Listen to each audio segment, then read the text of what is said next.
we just got a new volume of Ask the Developer. And I always really like these developer interviews because they show a lot of things that you wouldn't really expect to see from any regular Nintendo interview. Like, they show concept art, development footage, and a lot of really weird, cool, and interesting details. And of course, the latest one is about Donkey Kong Bonanza, and this one interests me a lot, since this game is being developed by the Odyssey team, EPD Tokyo, and they are known for creating a lot of really interesting and creative ideas. And the first thing I wanted to talk about is Donkey Kong's design, because we finally have a definitive answer about why they redesigned Donkey Kong. And it wasn't because of the movie. That's what a lot of people who either didn't like this design or didn't like the influence of the Mario movie on the franchise were saying, like, oh, it's the movie design. Why the movie's leeching into the influence of the franchise? That's what people were saying back when they changed the box art of Peach Showtime as well. Like, there's always like a tiny bit of discourse whenever something from the movie is similar to something in the games. I've just kind of noticed that over the past couple of years, but no, it's not because of the movie. This design was specifically made for Bonanza, but then it was brought over into the movie in Mario Kart World, and it is now the current design for Donkey Kong. And it just makes a lot of sense. Like, I've always loved this design. I mean, ever since it was first shown off for the movie a couple years ago, and I really liked that they were using it in Mario Kart World, but the fact that they specifically designed it for a mainline Donkey Kong game developed by EPD Tokyo just kind of answers all of my questions there. It just makes so much sense that it was made for this game, because it just looks really expressive and lively and energetic. It just looks like this design was made for this game, which we now know was. And they also revealed that it kind of took inspiration from Miyamoto's Donkey Kong design, which we kind of assume so. I think they even did kind of say that back at the Mario movie Direct a few years ago. I mean, it's kind of crazy saying a few years ago now, but that was like 2022 at this point. But yeah, we definitely got some confirmation that this was kind of a mixture of the rare Donkey Kong design and Miyamoto's older Donkey Kong design. So we kind of know all about this design now, which is nice. I'm glad that they were finally transparent about it. This is something that a lot of people have been a bit confused about over the past few months. A lot of people have made theories and different things and speculated, but I'm glad that we know that Bonanza was why they created this design. And it kind of shows that Bonanza is a little more important than we thought. I mean, we all knew that this was going to be as big as a 3D Mario game, but this is honestly kind of showing kind of like an evolution of Donkey Kong in general. This isn't just like the next Donkey Kong game. This is like the next step in the Donkey Kong franchise. So that new design being made for this game kind of signifies that quite a lot. And the next thing I wanted to talk about is the things that they mentioned in terms of developing the game and game mechanics themselves. And one of the things that they showed was a prototype for the destructible environment, because they were initially kind of building off of Mario Odyssey, and this was like right after Mario Odyssey released when they were like kind of messing around with this. And one of the early prototypes that they made was a Goomba with the hands from Knuckletech. I think that is really funny, and it basically shows like a development video of like the Goomba just like running around and just grabbing things with the Knuckletech hands.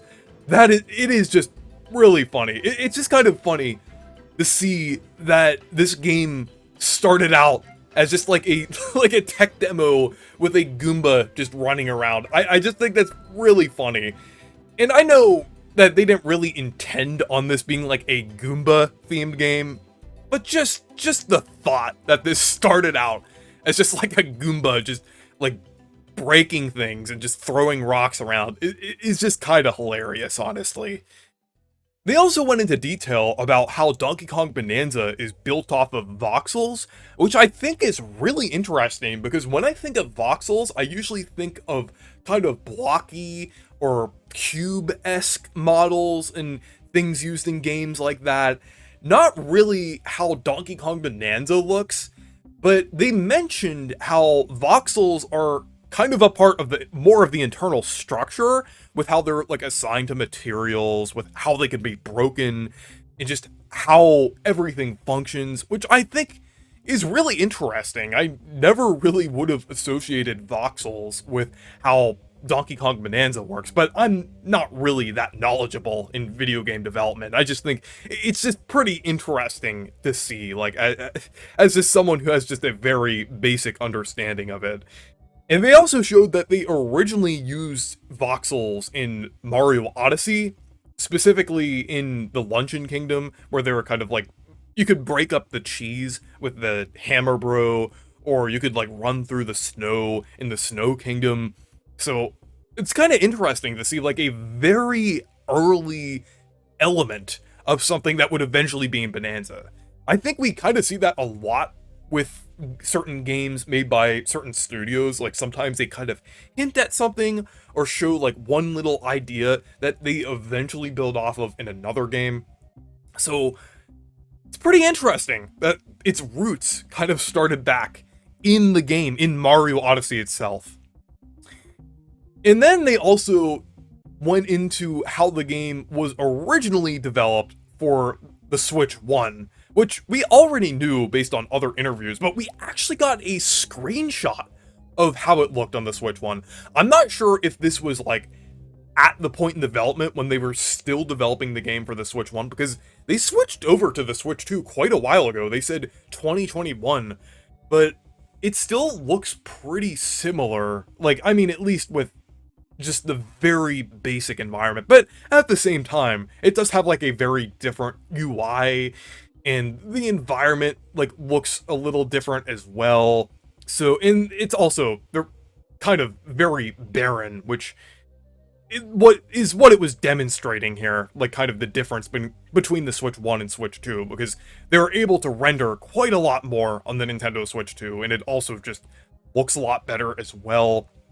And they were able to work with like voxels in much more detail because like the processing power kind of allowed them to render a lot of voxels easier, because if they wanted to increase the amount of voxels, it would kind of go with the square cube law, where when you doubled it, it basically took up 8 times the amount of data. So that definitely made sense of why they moved development over to the Switch 2, and it also ran in 60 FPS when they moved it over to the Switch 2, so I definitely appreciate that decision, because I don't think the game would have been as good if it was 30 FPS just for this type of game. I know 30 FPS isn't a huge deal for every game, but this is a very action-oriented game, so I think 60 FPS is quite a lot better for a game like this. And also, going back to the fact that it was around 2021 that they switched development over to the Switch 2, I think that is really interesting, because back in 2021 was when we were getting the rumors about a Donkey Kong game being developed by EPD. So I wonder if that had anything to do with that switch over to the Switch 2. Like maybe there were like some rumblings and some things kind of leaked out from that. But I don't know. That might be a bit of a reach. But another interesting thing was how they decided on the aesthetical choices of Donkey Kong Bonanza. And it was partially due to Miyamoto's vision for Donkey Kong, which is almost like New York City with neon lights and almost an American-esque aesthetic, which is something that I didn't really expect from Donkey Kong at first. But then when you look at the original arcade game, you kind of see what he means. It's kind of a New York-esque like aesthetic there. It kind of seems like it relates to that a little bit. So it does kind of make sense. And I feel like it perfectly contrasts while also fitting really well within Donkey Kong's kind of identity of like being in the jungle and associated with the jungle. Like kind of the neon-esque style kind of stands out from that, and I think the contrast works really well. I think it definitely makes Donkey Kong's identity more unique, and I definitely think it makes Bonanza feel kind of iconic with its style. So I thought that was also pretty cool as well. And one final thing that I thought was really interesting is the fact that they kind of mentioned that they kind of had sequence breaks in mind. Like being able to skip parts of the story and being able to like skip around things. I mean, I know they kind of showed hints of that all the way back at the Treehouse Live segment when they showed like, oh, you don't have to go through this like fence, you can like dig around it. It's kind of like the idea of like basically taking your own path and doing your own thing like without restrictions. That is something that I am so incredibly glad to hear from developers of a new Nintendo game, because it seemed like for a little while, Nintendo almost had this secret philosophy where they wanted players to play in the way that they intended them to. Like a couple examples of this are Paper Mario: The Origami King. While I really enjoyed the game, it feels like the ways that you're able to play it are kind of limited. Like, unlike Thousand Year Door, where you could have different, like, badge layouts and things, that's not really possible in the Origami King. You really only have a few select weapon options or accessories. You can't level up with experience points. It felt very limited in that regard. And another example is Mario Kart World, and this isn't quite as extreme, but it doesn't give you the option to play 3-lap tracks online. It almost kind of seems like Nintendo is forcing players to play the intermission tracks if they are playing like random matches online, which it kind of seems like it's a part of that a little bit, though it could be something that they could change later down the line if they are aware of the backlash. But Donkey Kong Bonanza is actually kind of breaking free from that sentiment. It's actually allowing the player to do whatever they want. I mean, Mario Odyssey never really fell victim to that trend at all, and that's like another game by EPD Tokyo, so it does seem like, in general, EPD Tokyo is definitely more lenient and wants the players to do more things, but I'm just glad that they are pretty explicit about it in Donkey Kong Bonanza. Like, they want players to do what they want, which is really cool. But anyways, I thought this was a really cool interview. It revealed quite a lot about the development, and it kind of goes to show how much love and care is going into Donkey Kong Bonanza, and I am incredibly excited about the game. I cannot wait. But anyways, thank you guys for watching this video.